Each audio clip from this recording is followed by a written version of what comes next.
Diascofoot, miroir du football de la diaspora congolaise.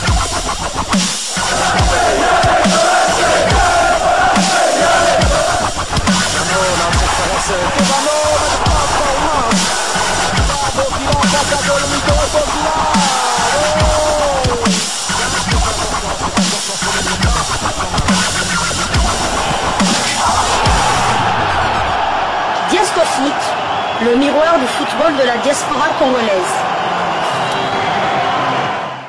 C'est l'heure de partager avec vous quelques news que nous avons pu récolter pour vous, des news concernant la tanière des léopards de la République démocratique du Congo, et cela dans le cadre de cette deuxième livraison sportive de ce mardi 27 mai 2025.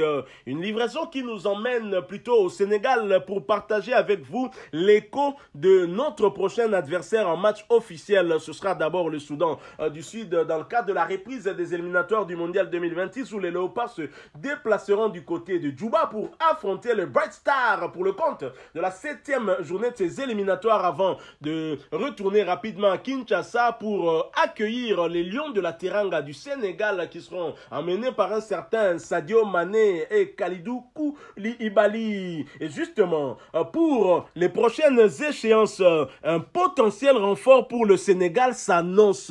C'est un joueur dont nous vous avons parlé ici, et qui voudrait bien en tout cas rejoindre la tanière. Mais il y a aussi un possible retour dans la tanière pour une pépite sénégalaise qui avait été appelée en 2024 et qui n'a plus fait partie des groupes convoqués dernièrement et qui espère avec ses performances retrouver la sélection pour les prochaines échéances.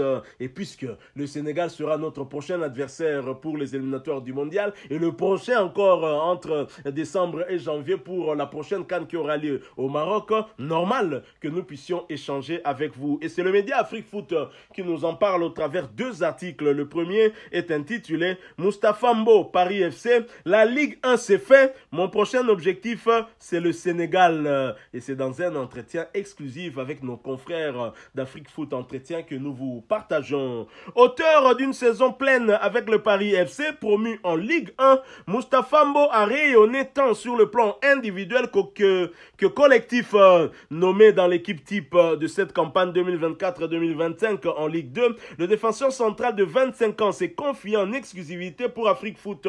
L'occasion pour le joueur formé à l'AF Darussalam, puis passé par Reims, Nîmes et le RFC Serein, d'exposer son rêve d'intégrer la sélection sénégalaise.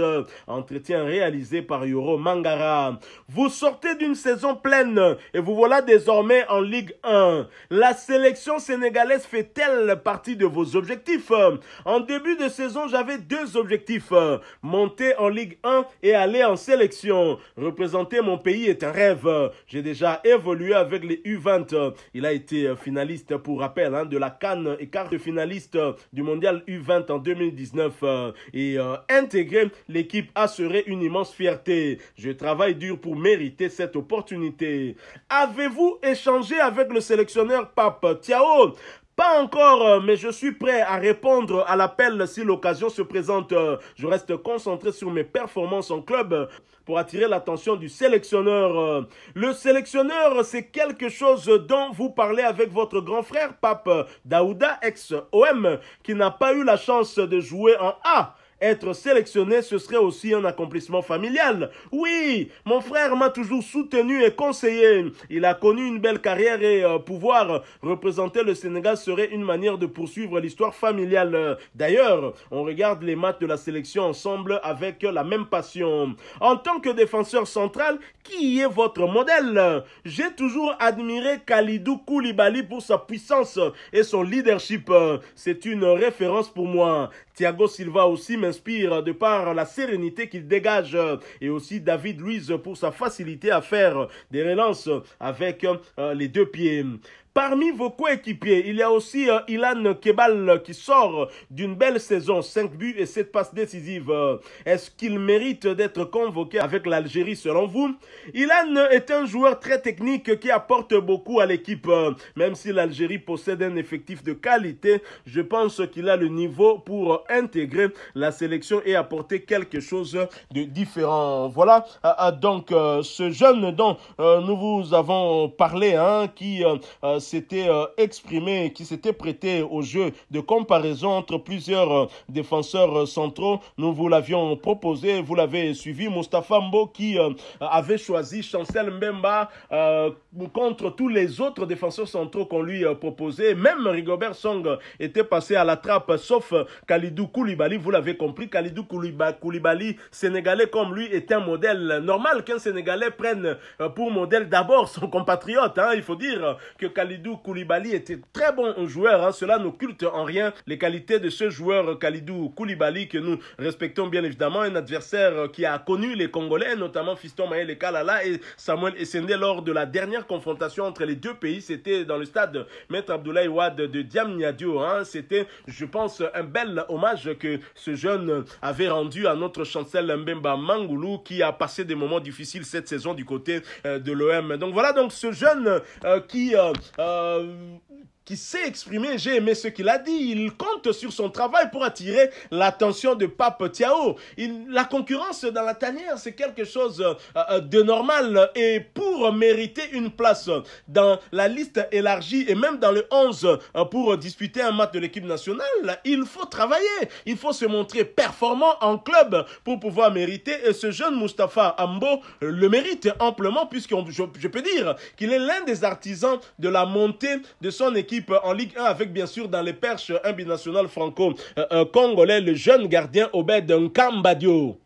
Et voilà donc. Et Moustapha Ambo, dans la tanière des Sénégalais, il y a bien évidemment une très forte concurrence. Il a lui-même parlé de Kalidou Koulibaly. Nous avons d'autres joueurs aussi, dont un néo Lyon de la Teranga qui avait été convoqué à l'année 2024 mais qui ne l'a plus été et qui espère au regard de ses performances retrouver justement la tanière peut-être pour les prochaines échéances face à la République démocratique du Congo et au Soudan. Et c'est toujours le même média Afrique Foot qui nous en parle au travers d'un article intitulé Mikayil Faye, défendre les couleurs du Sénégal à la prochaine CAN. Voilà le titre.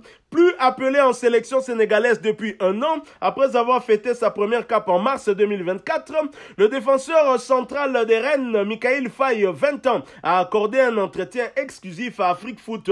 L'occasion de découvrir ses ambitions avec les Lions, mais aussi ses modèles et de revenir sur sa relation avec Sadio Mané. Mikayil Faye, la Coupe d'Afrique des Nations, c'est au mois de décembre. Pensez-vous pouvoir accrocher le wagon des Lions? Pourquoi pas? Tout Africain rêve de jouer la CAN. Ça fait partie de mes objectifs, je ne vais pas mentir. C'est à moi de retrouver une place de titulaire avec mon club pour espérer un jour faire partie de cette équipe qui va défendre les couleurs du Sénégal, mon pays, à la prochaine Coupe d'Afrique. Vous n'avez pas été convoqué lors des derniers rassemblements des Lions. Cette situation peut-elle vous pousser à quitter le stade rennais? Non, pas du tout. Je dois plutôt me battre pour retrouver une place de titulaire dans le 11 de Rennes. Ma convocation avec la sélection passe forcément par là. L'adversité, la concurrence sont présentes partout, dans tous les clubs. Je bosse très dur pour revenir à mon meilleur niveau. Êtes-vous en contact avec le sélectionneur Pape Thiaw? Je n'ai pas de contact avec lui. On se connaît. Nous nous sommes côtoyés en sélection quand il était adjoint d'Aliou Cissé. Nous échangions beaucoup lors de cette fenêtre internationale. Que retenez-vous de vos premiers pas en sélection? C'est un rêve d'enfant qui se réalise. J'étais heureux d'étraîner ma première sélection. Ce sont des moments inoubliables. Tout footballeur rêve de défendre les couleurs de sa patrie. Je ne peux expliquer le sentiment qui m'anime encore à chaque fois que je repense à mes premiers pas avec le maillot des Lions. C'est un sentiment très fort et unique. Et cerise sur le gâteau, je marque mon premier but, j'étais très content. Quand on est jeune défenseur et sénégalais, c'est qui l'idole, Sadio Mané ou Kalidou Koulibaly? Je m'inspire des deux. Hein? Kalidou est l'un des meilleurs défenseurs au monde. Il est aussi notre capitaine. On joue au même poste. Il me conseille beaucoup. C'est un modèle sur et en dehors du terrain, tout comme Sadio Mané. Lui aussi, c'est le grand frère qui parle beaucoup aux jeunes comme moi. Nous sommes très proches car nous sommes tous les deux originaires de la Casamance, région sud du Sénégal. Il est dans cette sélection depuis très longtemps. Je bois ses paroles tous les jours. C'est une bénédiction pour un jeune joueur. Avec votre passage au Barça, on vous considère comme étant une pépite. Est-ce que c'est une étiquette qui n'est pas facile à porter? C'est très dur. Les attentes sont énormes pour une pépite, comme on dit. Tu es obligé de faire toujours plus parce que tu es jugé par rapport à ton talent, pas par rapport aux autres. Tu es obligé de fixer la barre au sommet. Je suis victime, d'autres avant moi l'ont été, d'autres après moi le seront. Je travaille dur justement pour ça. Je sais qu'on ne nous pardonne rien. Vous vous inspirez de quel défenseur? Je m'inspire de tous les grands défenseurs. Je vous ai tantôt parlé de Kalidou Koulibaly. Il y a aussi Marquinhos et Pacho du PSG. Gabriel d'Arsenal, Ruben Dias. J'apprends beaucoup d'eux. Donc voilà donc Mikayil Faye.